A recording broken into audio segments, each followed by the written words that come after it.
Soit le préparateur physique également. Mais après, voilà, il devait faire des choix. Il a fait ses choix et voilà, ça s'est mal passé ce début de saison.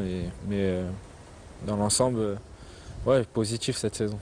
Qu'est-ce qui a fait qu'est-ce qui a apporté Pizzi à Valence, surtout par rapport à ton jeu? Qu'est-ce qui a fait que tu puisses comme ça te jouer sans pression, te voir beaucoup monter, beaucoup marquer, donner beaucoup de passes décisives, peut-être moins défendre qu'habituellement. C'est cette liberté qui t'a donné? Déjà quand il est arrivé, on a senti une certaine discipline que peut-être auparavant il y avait moins sur le groupe. Et puis il y a eu des départs de joueurs aussi. Et l'arrivée de certains joueurs. Donc l'arrivée de certains a fait du bien au collectif. Et le départ de certains aussi, je pense. Après au niveau personnel, non, il fallait du changement pour certains. Peut-être certains avaient la tête ailleurs. Et voilà, c'est comme ça. En football, il y en a qui se voient ailleurs et d'autres non. Mais bon. Et personnellement, moi, avec cet entraîneur, quand il est arrivé, il m'a dit qu'il ne voulait pas que je reste sur mon côté à attendre le ballon. Il voulait que je participe à la création, que je bouge, que je finisse les actions, que même si des fois je devais être à gauche, il n'y a pas de problème. Donc vraiment une totale liberté offensivement. Et ça m'a plu parce que je ne suis pas quelqu'un ok, je joue sur le couloir, mais je ne suis pas quelqu'un qui attend le long de la ligne de touche. Je suis quelqu'un qui aime participer, créer, des fois se mettre sur le côté. J'aime bien être en mouvement en fait et participer à la création. Et voilà, c'est ça qui avec lui me correspond bien et je suis vraiment très ravi. Mais après défensivement, je dois absolument revenir et aider mon latéral. Et ça, c'est pas négligeable avec cet entraîneur. Et voilà, j'écoute ses consignes et je suis vraiment content de pouvoir évoluer dans ce collectif. Tu disais tout à l'heure que tu aimerais bien rester encore ici à Valence, puisque tu es encore sous contrat jusqu'en 2016. Qu'est-ce qui te plaît exactement ici à Valence? Le championnat, déjà la Liga. Tu pourras jouer au Real par exemple, au Barcelone, il y a d'autres équipes, non? Non, à Valence, c'est quoi? C'est la Liga. C'est le championnat qui me correspond le mieux, je pense. Voilà. Après, Valence, c'est un grand club. C'est un club historique. Avec 6 titres de champion quand même. Certes, cette saison, ça n'a pas été comme les saisons précédentes. Mais il y a eu beaucoup de départs aussi. Et le club fut en difficulté financière, a dû vendre ses meilleurs joueurs. Mais là, je pense qu'on a un tournant parce qu'il va y avoir l'actionnaire qui va bientôt être nommé. Donc c'est un tournant très très important, oui, pour le club. Et voilà, si je suis dans une belle ville, j'ai le cadre de vie, il fait beau toute l'année. Donc c'est plaisant et voilà. Donc je n'ai pas vraiment de raison de partir. Après, c'est clair que à moyen terme, j'aspire à jouer, comme je l'ai toujours dit, dans les meilleurs clubs européens, dans les 7-8 meilleurs clubs qui existent dans le monde. Et voilà, pour ça, après Valence, il n'y a pas d'autres clubs tremplins, il n'y a pas beaucoup. Après Valence, Real, le Barça, Real, Chelsea. Barcelone, Bayern, et Manchester. Et voilà, et c'est à ça que j'aspire. Et aujourd'hui, j'ai une certaine stabilité, je parle couramment la langue. J'ai une expérience dans le championnat, voilà, j'ai mon 100e match de Liga. Donc peut-être qu'un jour ça penchera dans la balance pour pouvoir intégrer ce qui se fait de mieux au monde, un Barça ou un Real. C'est quoi la vie de Sofiane comme ça, comme tu dis, cadre agréable, c'est bien dit. Comment Sofiane passe ses journées ici à Valence, mis à part l'entraînement? Comme la vie d'un athlète de haut niveau, hein. Beaucoup de repos. Voilà, c'est toujours plaisant de se réveiller et de voir le soleil. Il y a d'autres pays où voilà, à 15 h il fait nuit. C'est vrai. Donc voilà, ici c'est vrai, il vous pleut tout le temps. Donc voilà, pour moi j'ai la mer. Donc c'est quelque chose d'important. Et puis surtout le championnat, pour moi, c'est ce qui se fait de mieux ici. Les journalistes nous ont dit ce matin, lors de la conférence de presse, avec qui j'ai discuté, ils m'ont dit si jamais Sofiane fait une belle Coupe du Monde, il se pourrait que le club le vende si un grand club le veuille. Ouais, mais les journalistes de Valence ne savent pas grand-chose. Déjà, je suis sous contrat et voilà, à part vraiment si mon club reçoit une belle offre et qui veut en discuter, ok, on pourrait se mettre à table. Mais moi, dans mon esprit, c'est vraiment la continuité, la stabilité. Et voilà, à Valence, très heureux. Sofiane, on va parler un peu de l'équipe nationale. Cette semaine, le sélectionneur national Vaïda Elozic a donné la liste des 30. Dans cette liste des 30, deux nouveaux que tu connais pas. Tu connais pas parce que tu étais absent face à la Slovénie. Donc on va revenir un peu plus tard sur ça. Cette absence, donc Bentaleb et Riyad Mahrez. Deux nouveaux comme ça dans un stage avant une Coupe du Monde. C'est bizarre ou... Non, je pense que l'entraîneur, voilà, Vaïd, il a ses raisons. Il a dû bien étudier le jeu des nouveaux joueurs qu'il vient d'appeler. Et je pense que s'il les a appelés, c'est qu'il estime qu'ils sont capables d'apporter quelque chose que nous n'avons pas en sélection. Donc voilà, simplement pour Bentaleb, voilà. Bienvenue, j'ai pas eu l'occasion de lui dire, et également pour le jeune Mahrez. Mahrez qui justement c'est un milieu offensif, donc encore un concurrent, un milieu offensif gauche mais qui joue aussi à droite, donc un polyvalent aussi, donc au milieu de terrain. Tu l'as déjà vu ou jamais? Non, j'ai pas eu l'occasion de le voir jouer pour le moment, mais voilà, il est jeune de ce que j'ai entendu. Il est jeune, oui, 23 ans. Donc voilà, vraiment, je lui souhaite le meilleur. Un enfant de Paris comme toi, de la banlieue. Non, mais il a dû bien s'intégrer. Voilà, je me fais pas de soucis, que ce soit lui ou Bentaleb, ils ont dû bien être reçus. Et voilà, ils ont fait un très bon choix. Et ils ne regretteront pas leur choix. Vous les anciens, vous ferez en sorte quand même, parce que c'est pas évident hein, de venir comme ça un mois avant une Coupe du Monde et de rentrer dans un groupe, on se dit dans un coin de sa tête, on vient prendre la place de quelqu'un, peut-être que... Se dire moi, il y a quelques années, je voulais pas me retrouver dans cette situation. Et en 2010, le sélectionneur national t'avait fait appel et tu avais refusé de venir pour jouer la Coupe du Monde. Non, parce que j'avais pas fait les qualifs et puis j'avais un problème de genou, surtout à cette époque. Et je me sentais vraiment pas concerné par cette aventure. Donc voilà, j'avais plutôt refusé, mais voilà, faut pas qu'ils se sentent mal à l'aise ou quoi que ce soit. Hein. Ils sont les bienvenus, et s'ils sont appelés, c'est qu'ils méritent de jouer. Ils ont volé la place à personne, il n'y a personne qui a sa place à titrer en sélection, comme on dit. Et voilà, c'est bien, et ils seront très bien accueillis, et à eux sur le terrain de donner le meilleur d'eux-mêmes pour la sélection. 2 jours de repos seulement, tu joues samedi, c'est un minimum après une longue saison comme ça pour rejoindre la sélection. C'est sûr que voilà, c'est court, mais bon, voilà, j'espère qu'on va pouvoir bien récupérer, et surtout avant d'attaquer le travail tactique avec l'équipe. Dans quel état d'esprit tu rejoins le stage? Je suis vraiment, déjà ça fait très longtemps que je n'ai pas été en sélection, je ne sais plus c'était quand la dernière fois. Depuis le Burkina Faso, le match retour. Depuis novembre. Oui, novembre. Ouais, donc déjà ça fait un petit moment, donc je suis vraiment content de revenir en sélection. Voilà, content d'être appelé, revenir en sélection et retrouver les coéquipiers. Voilà, il y a toujours une bonne ambiance entre nous quand on se retrouve, et voilà, prendre du plaisir aux entraînements et commencer le travail en vue du mondial. Sofiane, est-ce que tu te sens là après? Tu es venu quand même face à la Gambie, c'était ton premier match depuis une CAN, des matchs qualificatifs pour la Coupe du Monde.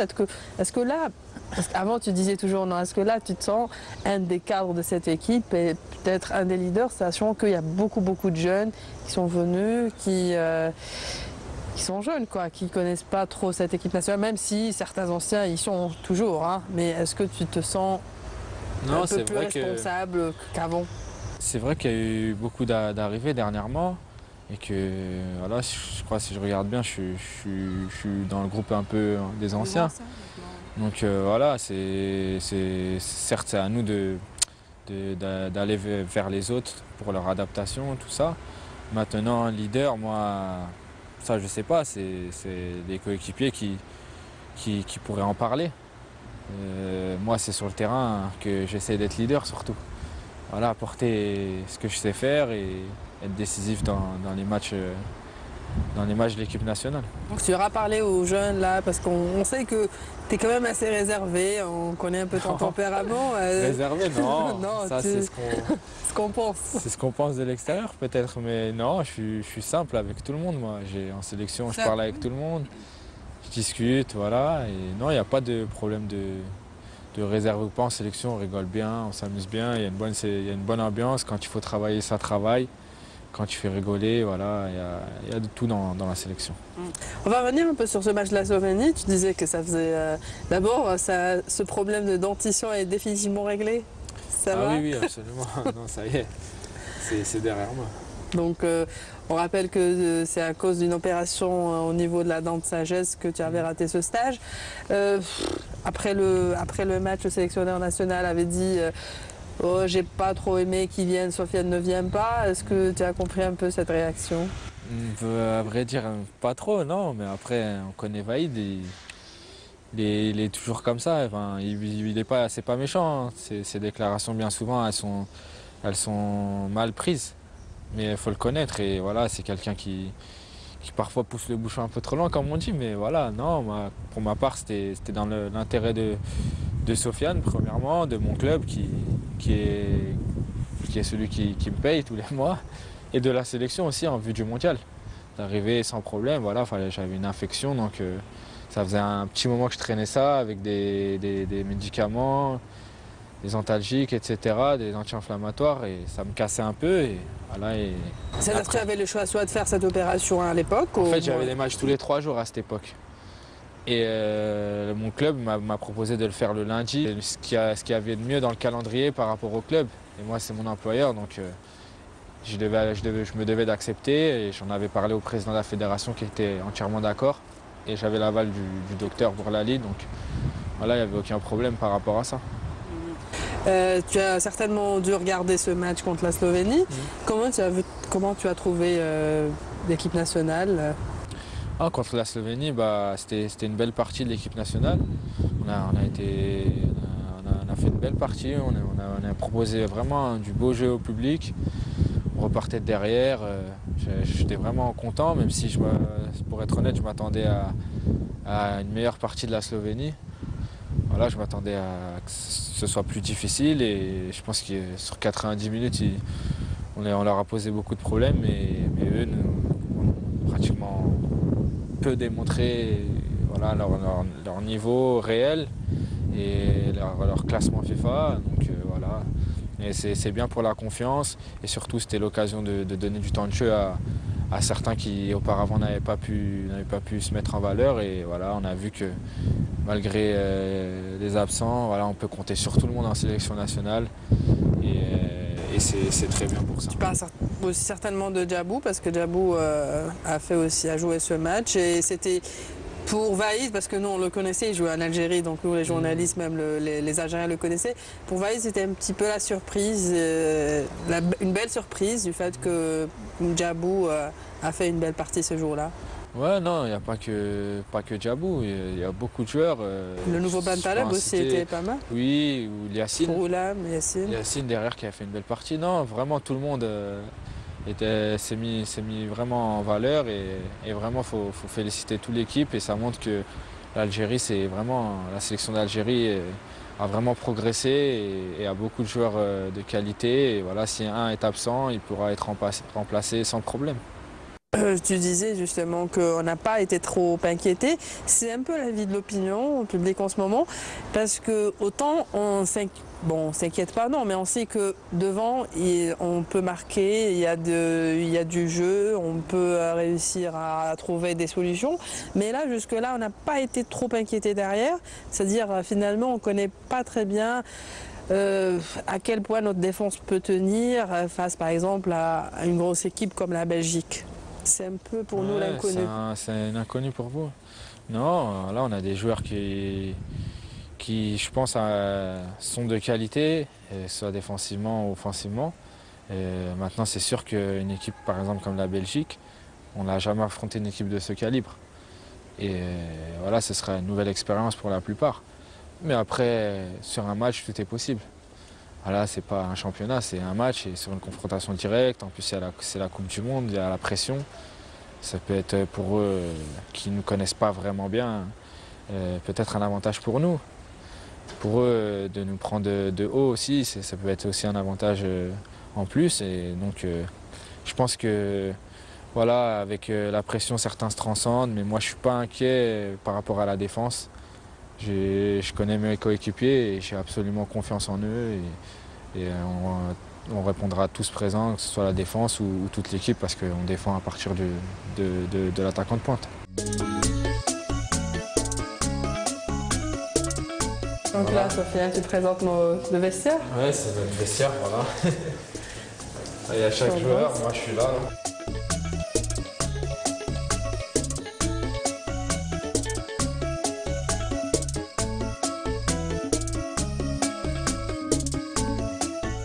Juste à côté de Seydou Keita, hein? C'est un ami? Ouais, on s'entend bien sûr, on a des affinités, voilà. Malien, algérien, c'est pareil. Sofiane, une CAN ratée en 2010. À ton avis, quelles sont les erreurs à éviter pour ce mondial afin de ne pas commettre les mêmes erreurs en fin de compte? Non, c'est clair que la CAN, elle était pour nous les joueurs premièrement et pour les Algériens aussi. Elle n'a pas été ce qu'elle devrait être, je pense, au vu des qualités de l'effectif. Et voilà, de ce qu'on a procuré aussi dans le jeu. Alors, on a manqué d'efficacité et derrière on a encaissé beaucoup de buts. Et devant on n'a pas su concrétiser des occasions. Maintenant je pense que voilà, il y a eu du bon travail de fait et bon après on peut toujours s'améliorer. Je pense que voilà, ce qui nous a manqué aussi c'était peut-être cette expérience, savoir tuer les matchs. Parce qu'on a dominé tous nos adversaires dans ce tournoi et voilà, la Tunisie nous marque à la dernière seconde. Le Togo ne fait rien. Un manque d'audace aussi peut-être? Jouer avec évacuer un peu la pression avant, non? On vous a senti par exemple quand la Tunisie est sous pression, non? Vous n'avez pas eu cette impression? Non, je pense qu'on fait un gros début de match contre la Tunisie. On tape la barre, je crois. Slimani tape la barre de la tête. Donc ça se joue vraiment à rien. Voilà, quand je vois ce match, la Tunisie ne méritait pas de gagner. Ils mettent un tir voilà, des 30 mètres qui va en pleine lucarne. Donc ça s'est joué à rien, mais je pense que voilà, on a manqué d'efficacité. Et voilà, peut-être certains à cette époque-là n'étaient pas encore tueurs devant le but ou défensivement ne s'étaient pas confrontés à des joueurs références en Afrique. Et voilà, je pense que cette compétition nous a fait du bien. Et pour la suite, c'est de l'acquis, voilà, perdre contre ce type de joueurs. On a appris et voilà, je pense qu'à l'avenir, on ne fera pas les mêmes erreurs. C'est-à-dire, tu parles notamment au niveau du jeu. Donc, certes, sur le terrain, il n'y aura pas. Au niveau de comment lire le match face à ce type d'adversaire. Plein de choses. Dans un ensemble global, on a vraiment appris. Tu joues au milieu, bon, même si Faïd te considère dans la liste comme milieu offensif attaquant, mais notre grand souci, et même le coach l'a dit, il a répété, c'est le manque de compétition, notamment des joueurs du milieu de terrain, c'est un milieu défensif. Dans une Coupe du Monde, on n'a pas le choix, hein. On doit faire avec parce qu'on ne peut pas enlever tous les joueurs, tous nos joueurs.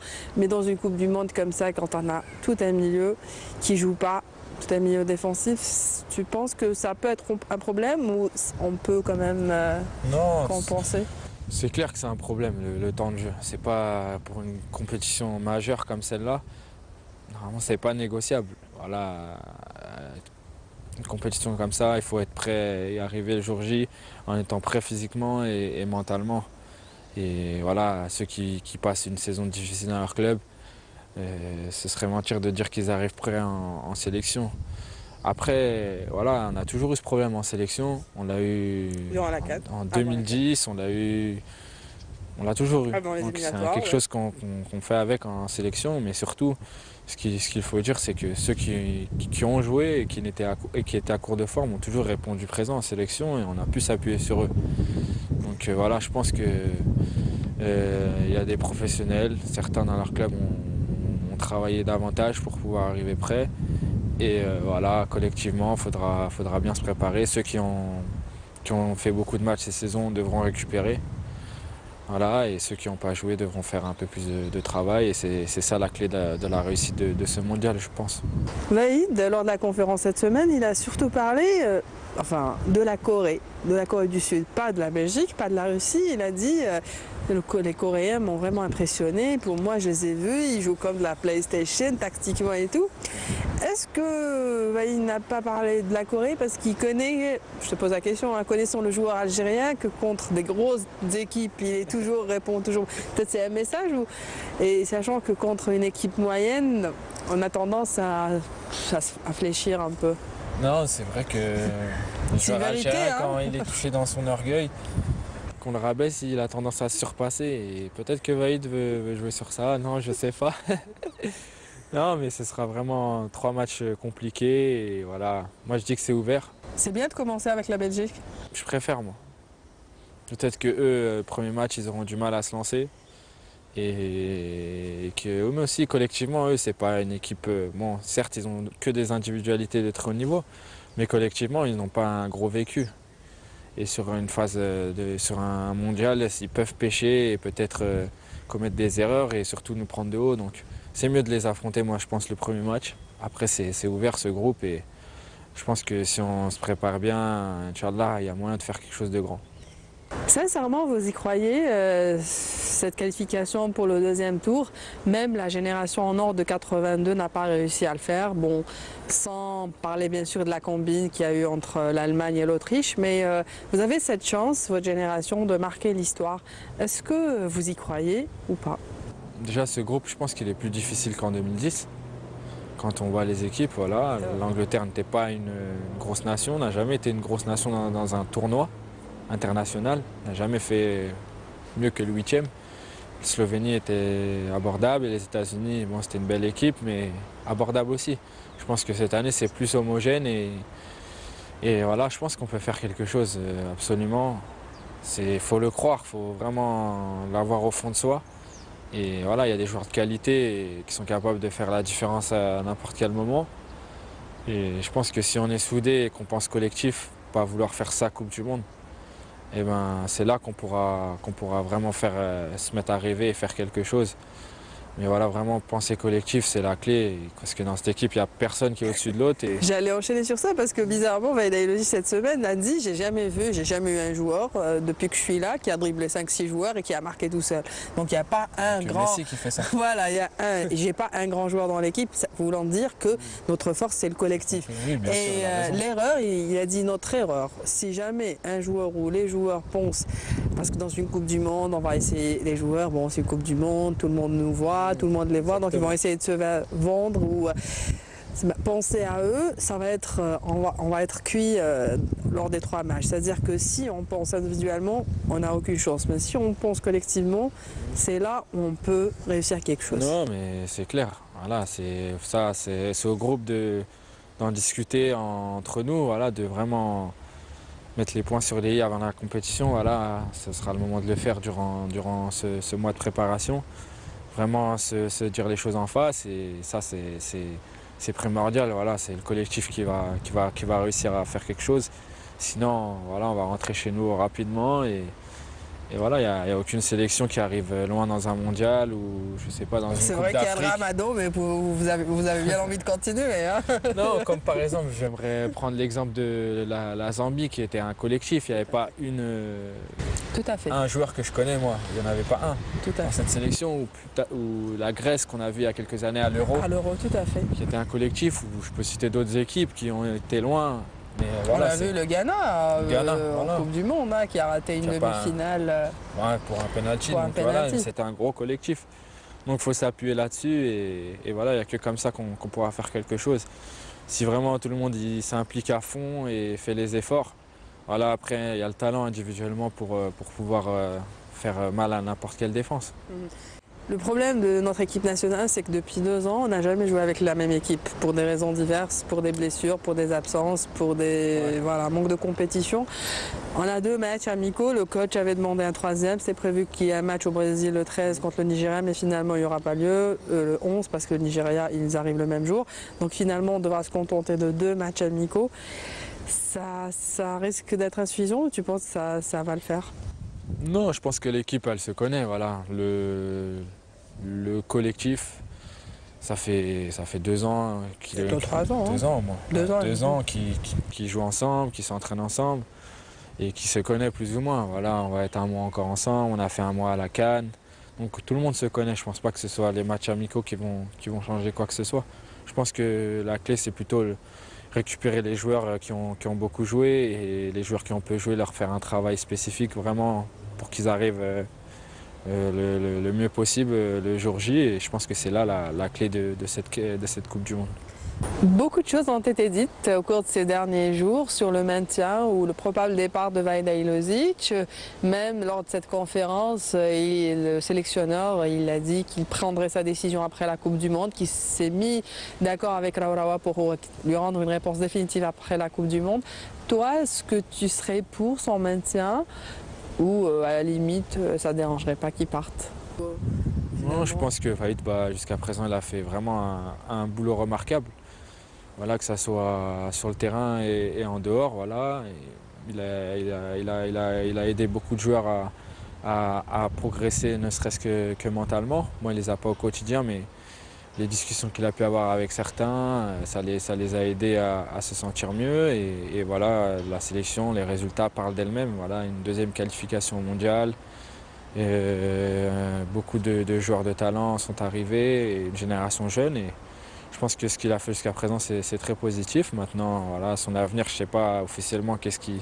On ne sait pas, nous-mêmes, on ne sait pas. Peut-être même lui ne sait pas. Donc voilà, j'ai entendu comme vous beaucoup de rumeurs, mais voilà, nous, on est très contents qu'il soit avec nous au mondial et on espère qu'il va pouvoir nous aider, nous les joueurs, à passer ce premier tour.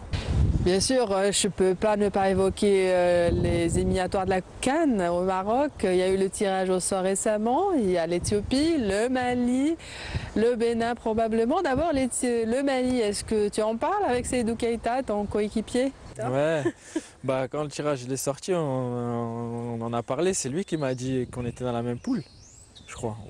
Ouais, c'est ça, il m'a dit qu'on était dans la même poule. J'ai dit j'étais pas d'accord. Et lui aussi. Ah bon, pourquoi? Parce que les deux équipes, on ne voulait pas s'affronter. Lui, il n'aime pas notre jeu et moi, j'aime pas leur jeu aussi. Pourquoi tu n'aimes pas leur jeu? Non, parce que c'est une équipe très très athlétique et le Mali, on se connaît maintenant. On a déjà joué l'un contre l'autre. C'est la seule équipe qui nous a battus durant les éliminatoires. La seule. Non, on se connaît bien, c'est ça. Donc voilà, mais il y a aussi l'Éthiopie qui est une belle équipe, qui a failli se qualifier au mondial contre le Nigeria. Tout à fait. Donc jouer en Éthiopie, c'est jamais facile. Les gens qui ont joué là-bas, ils disent que c'est très très très dur. Voilà, je sais pas, il fera combien de degrés. C'est surtout l'altitude. Ouais, l'altitude. Donc ça va pas être facile. Après le Bénin, c'est le Bénin, ce sera difficile chez eux. Même si on les a battus assez aisément, mais quand on regarde bien, c'était très dur là-bas. Et on était mené au score d'ailleurs et on a fait vraiment un gros match pour s'imposer. Mais voilà, c'est en Afrique à l'extérieur, c'est très difficile. Et non. Commencer à l'extérieur à Addis Abeba contre l'Éthiopie, c'est pas la meilleure chose, sachant que ça se passera début septembre, juste après une intersaison. Non, c'est clair qu'il y aura 2 matchs en septembre, j'ai vu, 2 matchs en octobre et 2 matchs en novembre. Oui. Plus le calendrier des clubs, donc ça fera beaucoup de matchs. Non, mais surtout le premier, c'est souvent décisif pour la suite de la compétition. Ouais, il faudra bien le négocier, ce sera à l'extérieur là-bas. En Éthiopie, ce ne sera pas facile. Non, on respecte cette équipe. C'est là qui dit que Il y a 2 équipes qui passent quand même. Ouais, au Maroc, on ne peut pas rater le Maroc quand même. Oui, la CAN n'a pas raté. Là, à côté de chez nous, le public algérien va pouvoir venir en nombre. Donc voilà, vraiment, ça sera pas facile. Mais voilà, moi j'ai confiance en mes coéquipiers et on répondra présent. Voilà, ce sera après le mondial. La saison va recommencer, voilà, et ce sera vraiment une autre saison et on aura le temps d'y penser. Encore une fois, les Algériens ont mis la main à la poche puisque les 3000 packs se sont vendus en 2 jours. Ils seront encore une fois nombreux à venir vous supporter au Brésil, sans parler des étrangers, des Algériens qui vivent à l'étranger. Donc, qu'est-ce que tu peux leur dire? Est-ce qu'ils ont le droit d'y croire? Parce que dans un petit coin de leur tête, dans un petit coin de leur cœur, ils y croient malgré tout en cette qualification pour le 2e tour. Est-ce qu'ils ont raison d'y croire? Non, c'est clair, il faut y croire. Le football, c'est 90 minutes. Voilà, l'Algérie aujourd'hui, c'est une nation qui est respectable en Afrique. Certes, au niveau mondial, elle n'est pas reconnue encore, mais voilà, il y a moyen de faire quelque chose. Et non, simplement, voilà, comme d'habitude, on a les meilleurs supporters. Et on espère qu'ils nous aideront. Même par rapport à ceux de Valence qui étaient là en demi-finale. Ah si vous étiez venus, s'ils avaient vu contre le Burkina à Tchaker, ils auraient dit quoi? C'est pareil. Non, il y avait une belle ambiance ici, c'est vrai, faut reconnaître. Magnifique.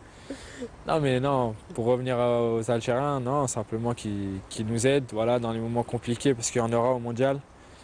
Voilà, on va passer par des moments difficiles et il faudra être là.